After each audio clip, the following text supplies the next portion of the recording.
Issei Sagawa, a Japanese murderer known as the Kobe Cannibal who killed and ate a Dutch student but was never jailed, has died aged 73.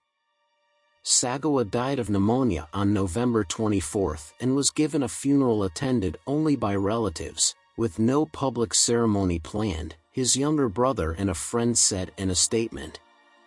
Born in 1949 in Kobe, Japan, Sagawa claims he first fantasized about eating human flesh when he was just 6 years old.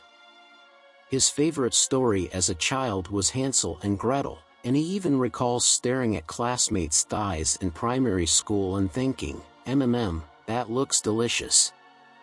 As he got older, his cannibalistic fantasies took on a sexual component, and he started fantasizing about eating the flesh of women, particularly Western celebrities such as actress Grace Kelly.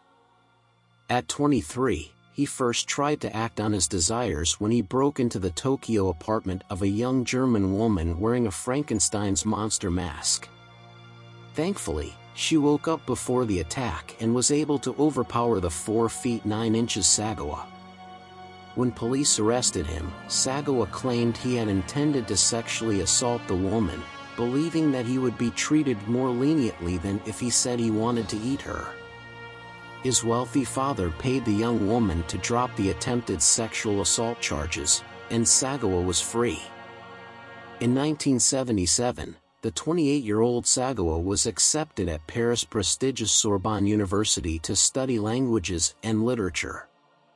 It was there that he struck up a friendship with Dutch student Renee Hartevelt, and she would regularly visit his apartment to give him German lessons.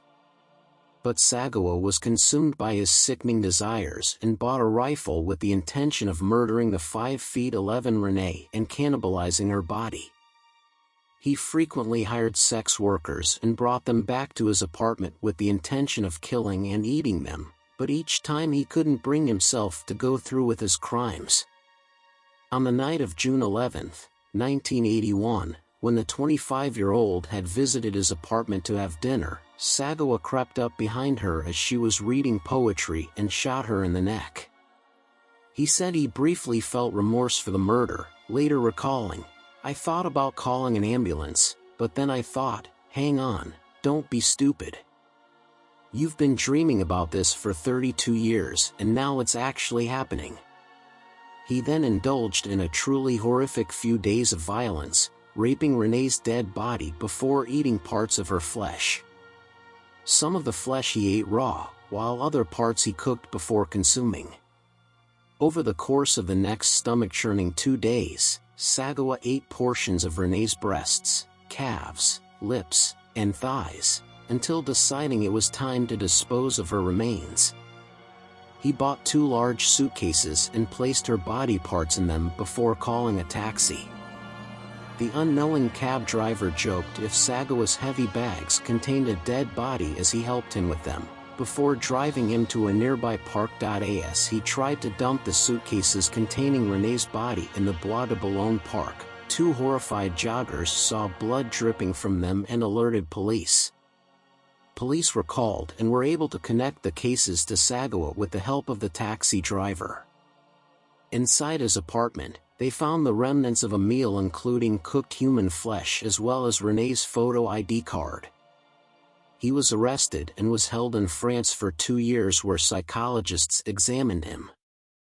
As had happened in 1972, his wealthy father stepped in and, with the help of a top lawyer, had Sagawa declared legally insane and unfit to stand trial.